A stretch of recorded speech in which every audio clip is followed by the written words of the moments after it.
정치권 이슈를 집중적으로 분석해 보도록 하겠습니다. 김관호 계명대 교수, 이종근 시사평론가 모셨습니다. 안녕하세요. 어서 오십시오.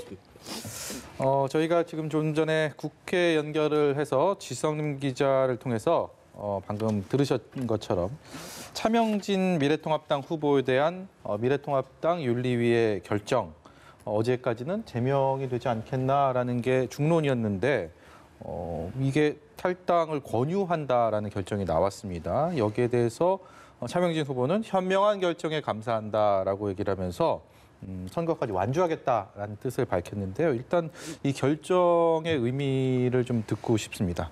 저는 이해하기 굉장히 힘들다. 그러니까 어떻게 보면 김대호 후보보다도 더 심각한 발언인데 네. 이 발언을 제명이 아니라 그러니까 탈당 권유로 해서 네. 10일간의 기간을 주고, 그렇다는 건 결과적으로 미래통합당의 후보로서 뛸 수 있는 기회를 준 것이거든요. 네.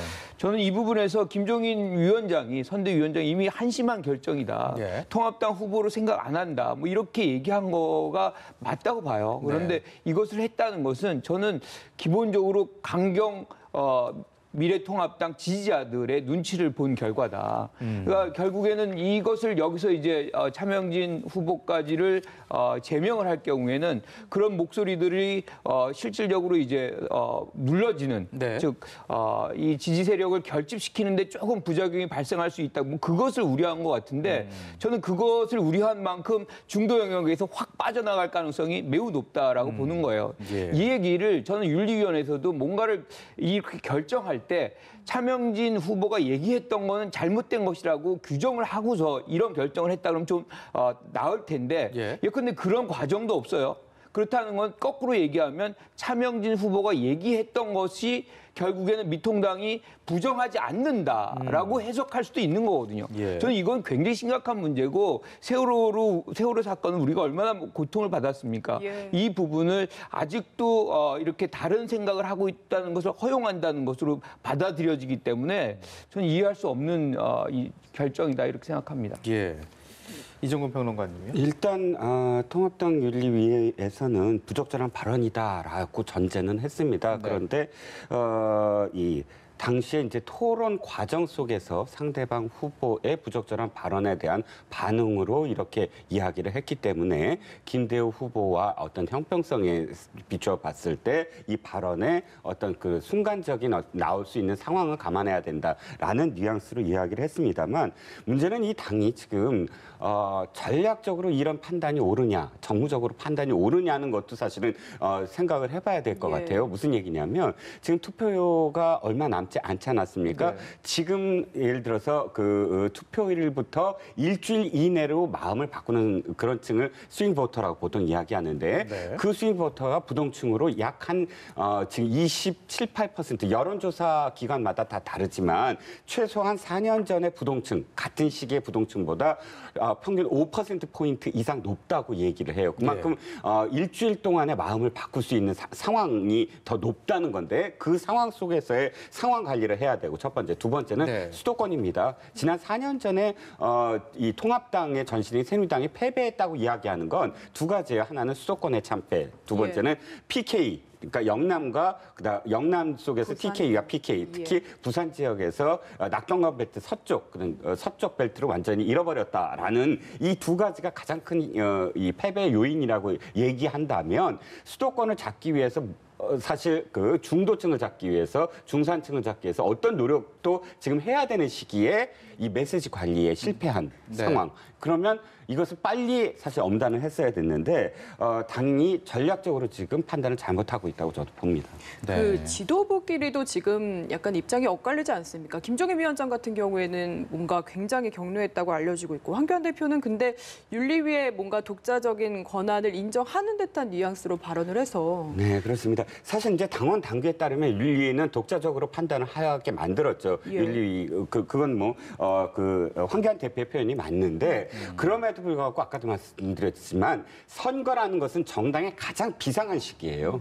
그것이 당원 당규가 뭐 어떻게 되느냐가 중요한 것이 아니라 표 한 표라도 지금 이겨야 되고 한 표가 중요한 게 아니라 이 한 지역구의 한 메시지 때문에 전체적인 선거를 지금 망칠 수 있는 어떤 상황. 이렇다면 지금 선대위원장이나 혹은 그 대표가 비상한 어떤 결단을 내렸어야 되거든요. 윤리를 어떻게든 끌어들여서. 그런데 지금 이 윤리 아까 황교안 대표나 혹은 김종인 선대위원장은 김종인 선대위원장은 받아들일 수 없다라는 어떤 표현 이외에 자기가 권력이 없다라는 걸 지금 드러냈거든요. 그렇기 때문에 난맥상이죠. 한마디로 말씀드리면. 근데 저는 윤리의 독립성이 그렇게 중요하다 그러면 우리가 선거 공천 과정에서 공천 마무리하는 후보 거의 이제 뭐 명부 올리기 며칠 전에 사실 한 6명, 4명 뒤집었죠. 그렇죠. 이게 어떻게 보면 지도부가 그걸 뒤집었단 말이에요. 네. 그 정도의 어떤 권한을 행사했는데 윤리위권은 왜 뒤집지 못합니까?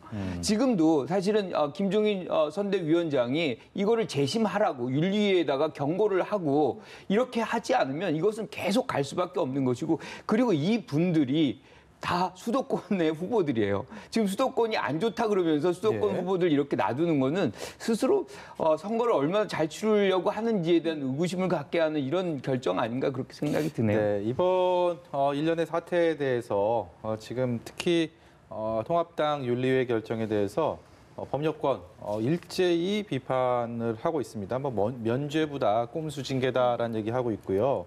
민주당은 뭐 비판도 아깝다, 민생당과 정의당도 함께 어이없는 처분이다라고 비판을 하고 있는데 이게 뭐 또 비단 통합당만의 설화가 아니고 민주당도 뭐 도종환 후보 같은 경우는 뭐 북한보다 우리가 더 미사일을 많이 쏜다 뭐 이런 얘기도 했고요. 뭐 제주 송재우 후보도 좀 설화에 또 논란이 되고 있는 만큼 지금 이게 조심하자, 입 조심하자, 말 조심하자 강조하고 또 강조하는데 그런데도 계속 말실수가 나온단 말입니다. 이게 글쎄요 무엇이 근본적으로 문제인지 좀 여러 가지 생각이 듭니다.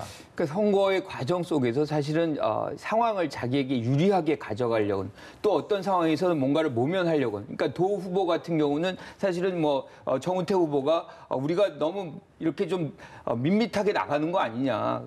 그렇지 않다. 우리가 저쪽에서 38발을 쏘면 우리가 그 이상으로 쏜다. 뭐 이렇게 대응 체제를 좀 잘 하고 있다는 것을 얘기하는 과정 속에서 나온 거지만 어쨌든 그런 과정들이 결국에는 말실수로 이어지는 장면들이 있거든요. 그런데 이게 뭐하고 연결이 되냐면 결국엔 투표의 동기를 꺾는 걸로 연결이 됩니다. 그러니까 마지막에 이 유권자들에게 해야 되는 거는 유권자들을 투표장으로 오시게끔 해야 되는 거거든요. 그런데 이렇게 막말이 나오거나 말실수가 되면 그 동기가 꺾이는 거예요. 근데 그렇죠. 우리가 이제 투표장 가는 것도 비용이거든요. 그럼요. 가서 시간 내고 거기다가 이제 모든 걸 할애해서 하는 건데 그 동기가 사라지면 내가 왜 가지? 이런 것들이 이제 막말 효과의 가장 극명한 거거든요. 그래서 이런 부분들이 마지막 부분에서 거의 중첩적으로 나타나는 경우들이 있어요. 우리가 과거의 어떤 총선의 경험도 보면 그것들이 사실은 마지막을 가르는 그런 효과가 한 적이 꽤 있습니다. 그래서 지금은 뭔가를 너무 잘하려고 하는 것보다 상황을 잘 관리하는 것도 굉장히 중요한 거다. 이렇게 생각합니다. 네. 선거 닷새 남기고 있는데요. 여야 지도부, 선대위 지도부는 오늘 오전부터 각 당에 한 표를 호소하면서 사전투표를 독려하고 있습니다. 각 당 지도부의 얘기를 듣고 오시겠습니다.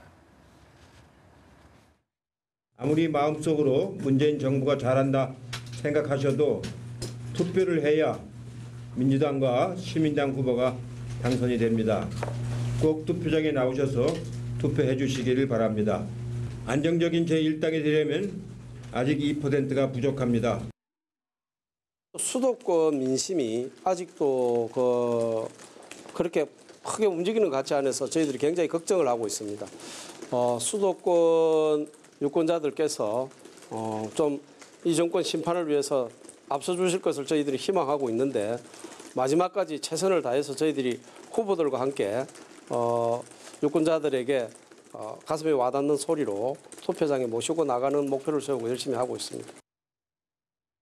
네, 이해찬 대표 발언부터 살펴보자면 어제만 해도 민주당이 승기를 잡았다. 16년 만에 과반도 가능할 것 같다. 자신감을 내비쳤는데 오늘은 살짝 뉘앙스가 바뀐 것 같거든요. 네. 어떤 전략이라고 봐야 됩니까? 2% 부족하다 이렇게 예. 덧붙였죠. 사실 어저께 그 발언이 나오면서 언론이나 혹은 당 내에서도 좀 부적절했다. 지금 와서 저렇게 말씀을 하시면 이완되는 분위기. 그러니까 선거에 안 나가도 이번엔 이기겠네 네. 하는 것. 그러니까 지금 시기에서는 투표를 더 독려해야 되고 더 지지층을 결집해야 되고 북돋아야 되는데 어저께의 당대표의 발언은 사실은 전략적으로 미스다라는 내부적인 목소리도 있었고 또 언론에서도 약간 비판적인 어떤 목소리가 있었어요. 네. 그런 분위기 속에서 사실은 또 상대적으로 이쪽에서는 그러니까 상대 진영에서는 굉장히 결집할 수가 있는 그런 멘트거든요. 네. 거기에 따라서인지는 모르지만 오늘 어투나 혹은 어떤 내용도 좀 달라졌습니다. 꼭 투표장에 오셔야만 2%가 완성이 된다 하는 건 어저께 한 발언에 대한 반응 충분히 가능됐고 또 언제나 민주당의 어떤 그 역대 선거에서 투표일 직전을 보면 사실은 굉장히 우리 지금 지고 있습니다 하는 그런 발언을 늘 하셨거든요. 네. 늘 해왔기 때문에 아마도 내일 모레 더 사실은 2%가 아니라 5% 뭐 이렇게 점점 더 엄살이랄까요? 그런 예. 좀 부족하다는 그런 전략으로 나가지 않을까 싶습니다. 사실 그게 반대로 돼야 되는데 처음에는 자신 있다 이기겠다 하다가 점점 엄살로 가는 거는 좀 일반적인 흐름이랑은 좀 반대인 것 같은데요. 그렇죠.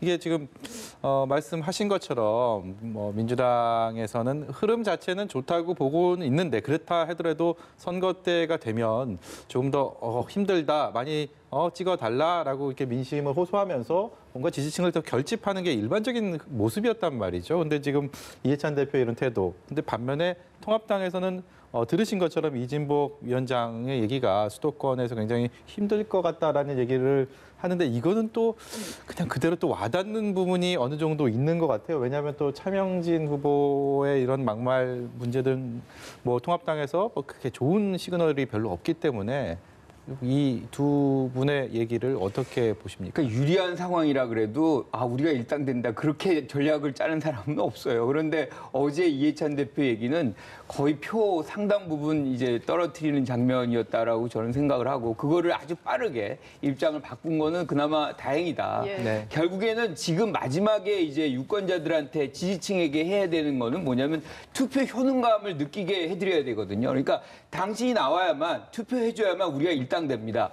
당신이 나와야만 우리가 견제할 수 있는 힘이 생깁니다. 네. 이런 식으로 이제 효능감을 극대화시켜줘서 존재감을 이제 갖게끔 해주는 그런 작용이 필요한데 거기다 대고 이건 우리는 거의 뭐 다 된 것처럼 얘기해 버리면 안 되는 거죠. 그래서 지금 여야가 모두 다 굉장히 위기 상황인 것이고 국민들은 상당 부분 견제를 서로 하게끔 하는 그런 생각들을 많이 해요. 어느 한 정당이 일방적으로 유리한 상황을 만들지 않습니다. 그런 차원에서 본다 그러면 이 민주당이 어떤 형태로든 뭐 조금이라도 유리하다고 하더라도 이런 선거의 어떤 전략 거의 좀 유효하지 않은 효과적이지 않은 것이고 저는 이제 미래통합당 같은 경우는 뭐 읍소형이고 예. 견제의 어떤 필요성을 강조함으로 해가지고 그 힘을 좀 만들어 달라 뭐 이런 것이기 때문에 저는 뭐 적절한 이 전략이다 이렇게 생각을 합니다. 예. 사실 이해찬 대표가 자신감을 내비친 것도 뭐 그만큼 현재까지는 민주당의 우세를 점치는 분위기가 있기 때문이 아닐까 싶은데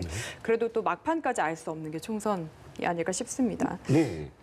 그거 예. 그 말씀 한 말씀을 예. 드리면 바로 딱 4년 전이에요. 4년 전 이맘때의 여론조사가 어땠느냐를 예. 기억하시면 4년 전 이맘때에 새누리당이 거의 모든 여론조사에서 당시 민주당을 거의 한 4%, 5% 크게는 한 10% 앞섰거든요. 전체에서도. 그 깜깜이 구간 직전에 말씀하시는 그렇죠. 거죠. 예. 그러니까 그게 사실은 지금도 민주당이 경계해야 된다라는 그 말씀 좀 드리고 싶은 거죠. 예, 예. 그래서 또 총선 막판까지 변수가 되는 요소 중에 하나를 짚어보고 싶은데 무소속 후보들의 약진 또 단일화 여부가 아닐까 싶습니다. 동대문 을이 지금 민주당에서 컷오프되면서 무소속으로 출마했던 민병도 의원이 사전투표 직전 밤에 사퇴를 선언을 했는데요. 직접 목소리 들어보도록 하겠습니다. 주민들의 사랑을 통해서 느낀 심정은 뭐 이길 수도 있다 하는 그런 가능성을 갖다가 저버릴 수 없었지만 불확실성에 몸을 던지는 것은 바람직하지 않다고 생각했습니다. 그래서 다시 후회 없는 두 번째 선택을 하게 되었습니다. 제가 사퇴를 하고 우리 민주당 후보가 승리하는 길에 제가 협력하고 민주당이 승리하고 또 문재인 정부가 선거하는데 제가 기여하는 것이 올바른 선택이라고 생각했습니다. 막강한 힘을 가진 집권 여당이 주민들의 지지를 받고 있는 무소속 후보에게 어떤 겁박과 회유를 했을지 빤하지 않습니까? 단 8시간 만에 입장이 180도로 바뀐 이유를 달리 설명할 길이 없습니다. 현역 3선 의원인 민 후보를 주저앉히지 않고는 이해훈을 이길 수 없다는 민주당의 불안과 처조가 드러난 것입니다.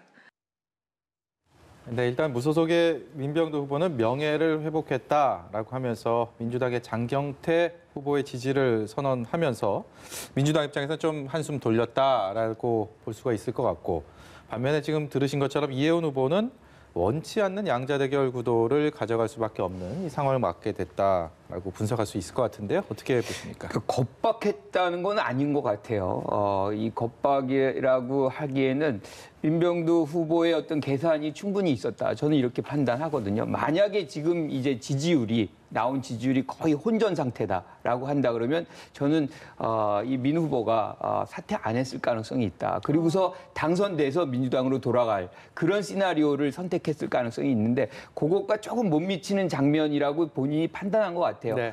다시 얘기하면 그런 3자 구도 속에서 이해훈 후보가 당선이 될 경우에는 거의 진보 진영에서 어떻게 큰 빚을 지게 되는 그 장면을 일종의 이제 독박이죠. 독박을 네. 쓰는 그런 장면이 발생할 수도 있다는 우려가 지금 이 장면에서 아마 사퇴의 길을 택하게 된 것이다. 저는 이렇게 생각합니다. 네, 이해훈 후보 같은 경우는 어떻게 앞으로 다세를 임해야 될지 선거 전략 면에서도 많은 고민을 해야 되는 시점이 아닌가 싶습니다. 네, 그렇죠. 이해훈 후보 같은 경우 아까 이 동영상에서도 보여졌지만 사실 이제 삼각구도를 생각을 끝까지 했던 것 같아요. 네. 굉장히 아쉬워하죠. 그러니까 삼각구도를 했을 때 이 진보표의 분산 효과가 충분히 있다라고 생각을 했었던 것 같은데 어찌됐든 이제부터는 사실 이해훈 후보가 지금까지 보아온 어떤 그런 정치적인 어떤 능력, 행보 이런 걸 봤을 때 충분히 사실은 뭐 독자적으로 1대1로 양당 구도에서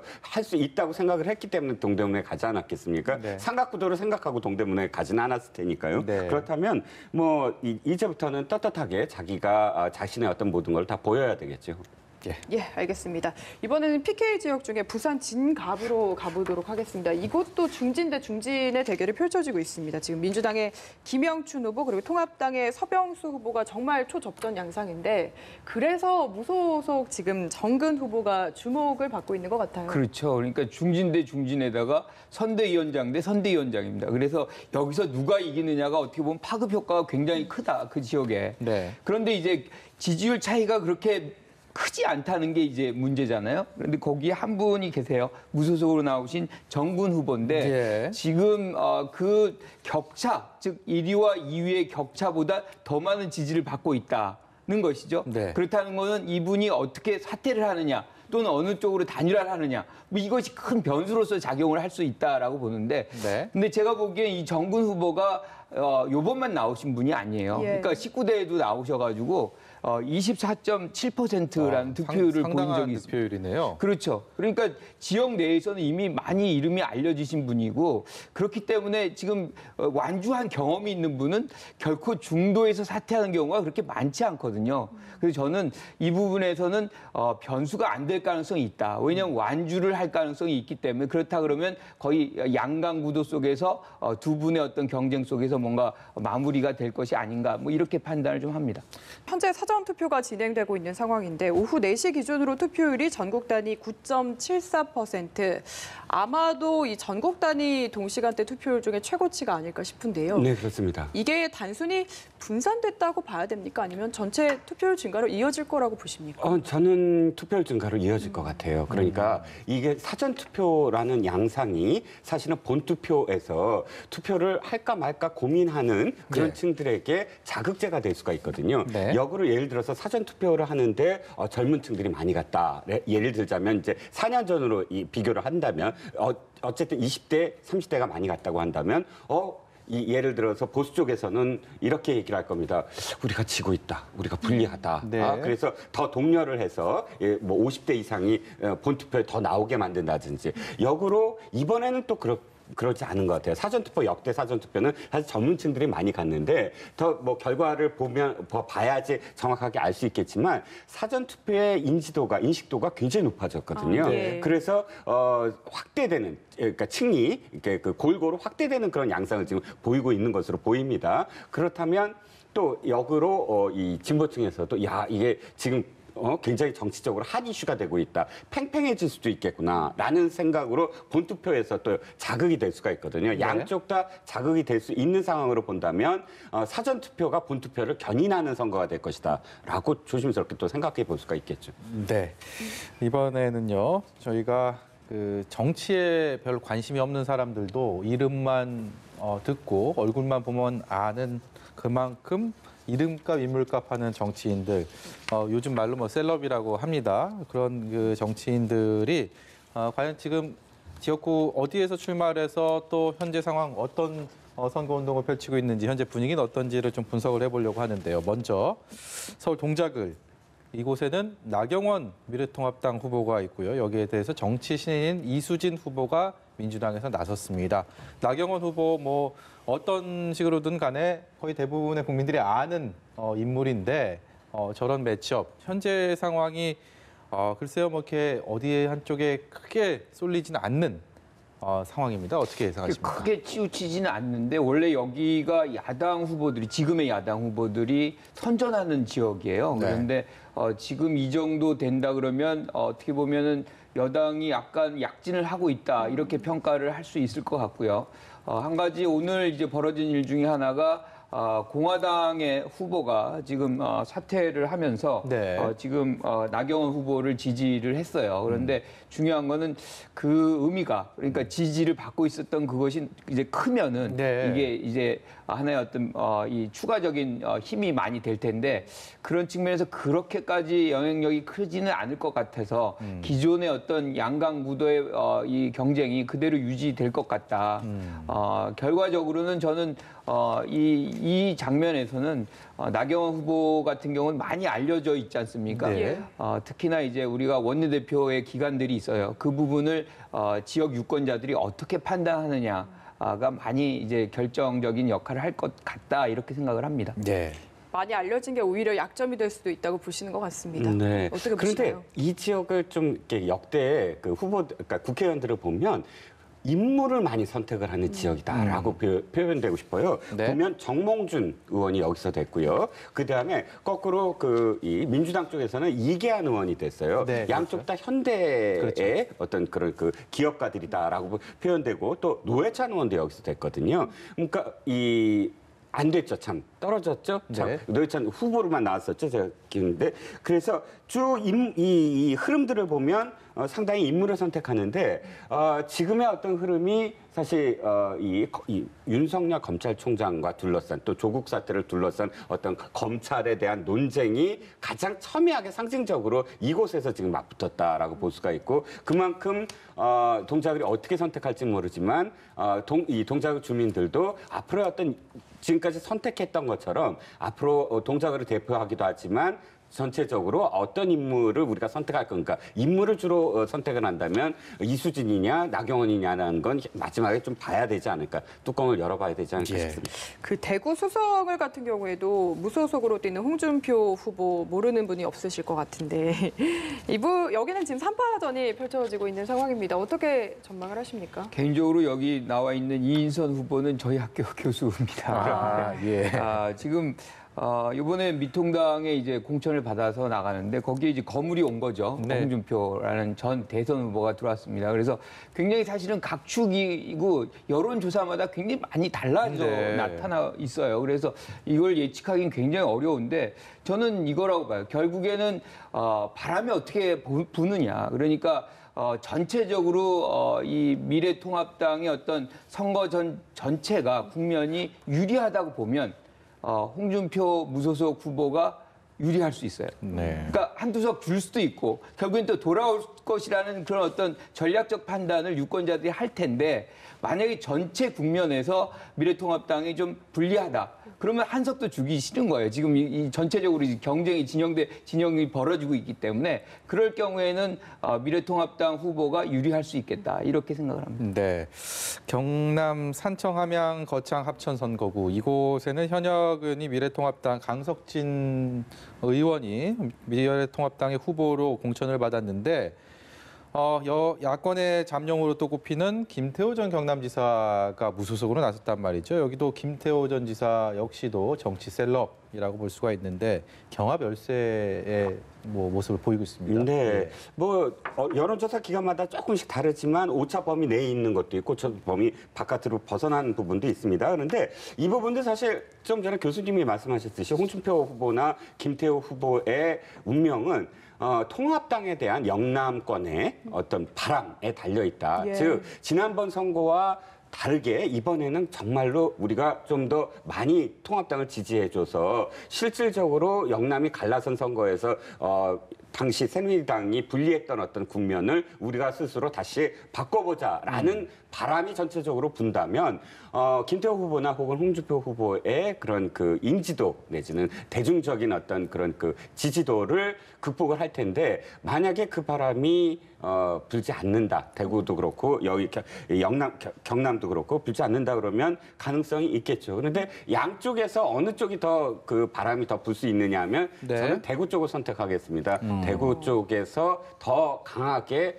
통합당 바람이 불지 않을까. 그러니까 인물보다 당이다. 이렇게 예. 선택을 한다면 홍준표 후보가 불리한 것이고 네. 그렇지 않고 아니다. 이 사람을 키워보자. 예를 들어 김태호 후보를 부산에서 한번 경남에서 키워보자라고 선택한다면 인물을 선택을 하겠죠. 예. 경남 양산을 같은 경우에는 당초 홍준표 대 김두관 구도가 그려지지 않을까 했다가 결국에 홍 후보가 대구로 가면서 지금 김두관 대 통합당의 나동현 후보 네. 구도가 그려진 상황입니다. 그렇죠. 그런데도 이제 지지율을 보면 그렇게 큰 차이가 예. 안 나고 지금 박빙의 상황이거든요. 그런데 네. 여기서 이제 민주당은 굉장히 사실 긴장하고 있을 거라고 저는 생각을 해요. 왜냐하면 여기가 우리가 알다시피 문재인 대통령의 사과가 있는 데이기 때문에 네.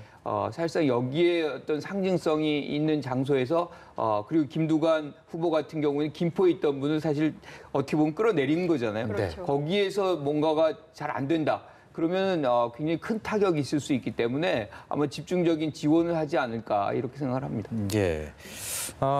조금 전에 이종근 평론가께서 말씀하셨던 대구에서 큰 바람이 불지 않을까 미래통합당 그곳에 어떤 정치 1번지라고 꼽을 수 있는 수성, 갑 서로 대권 주자임을 자임하고 이 선거 운동 과정에서요. 그래서 또 눈길을 끌었는데 여기에는 김부겸 후보 민주당 후보도 정치 셀럽으로 분류를 할 수가 있을 것 같고요. 주호영 후보도 나도 빠뜨리면 좀 섭섭하다라는 얘기도 할 수 있을 것 같은데 이거 정말 흥미롭습니다. 그렇습니다. 사실 어느 분이 되든 그 된 분이 국회의장을 아마 도전할 수 있을 것 같아요. 물론 일당이 된다면 네. 그러니까 5선이 되고 두 번째는 그 지역에 그러니까 맹주라는 표현을 저도 좋아하진 않지만 어쨌든 그 지역에 사실상 상징적인 네. 대표적인 어떤 리더격인 대구 지역의 그 의원이 될 수가 있거든요. 잠룡이 될 수가 있거든요. 그렇기 때문에 두 분 다 이제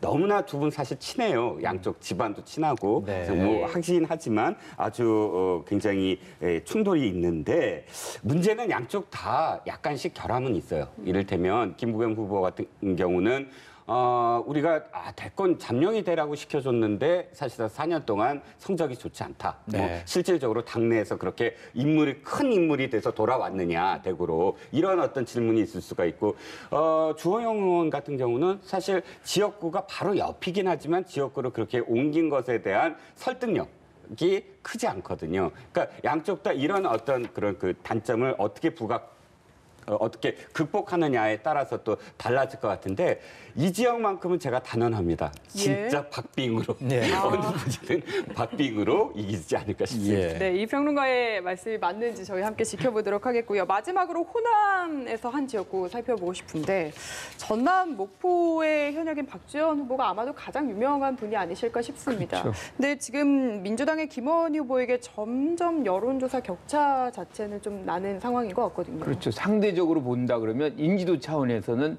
어떻게 보면 차이가 많이 나죠. 예. 그런데 지금의 여론조사상으로 보면 사실상 우리가 이 기존에 있던 박지원 후보가 갔던 그 정도가 지금 안 나오고 있는 거거든요. 굉장히 이제 답답하실 텐데 그만큼 호남 전역에 사실 민주당 바람이 불고 있어요. 그래서 이번에 지역선거는 거의 진영 대 진영의 대결의 국면이 굉장히 크니까 그런 차원에서 제3당이라고 할 수 있는 민생당이 어떻게 보면 후보가 피해를 보고 있는 것이다. 예. 그 차원에서도 보면 정의당 후보 뭐 지금 원내대표까지 하지 않았습니까? 그렇죠. 예. 그럼에도 불구하고 윤수아 후보도 그만큼 이제 저력을 발휘하지 못하는 장면이 나오는 것도 네. 구도 대 구도의 어떤 그 장면. 아까 우리 김부겸 후보 같은 경우는 마찬가지죠. 지금 일정 부분 진영 대결이 아니라고 한다면 그 부분에서 훨씬 더 유권자들이 전략적 투표를 할 가능성이 매우 높은데 이게 진영 대결 구도로 가니까 한석까지도 이렇게 어떻게 보면 차기의 잠재적 대권 후보인데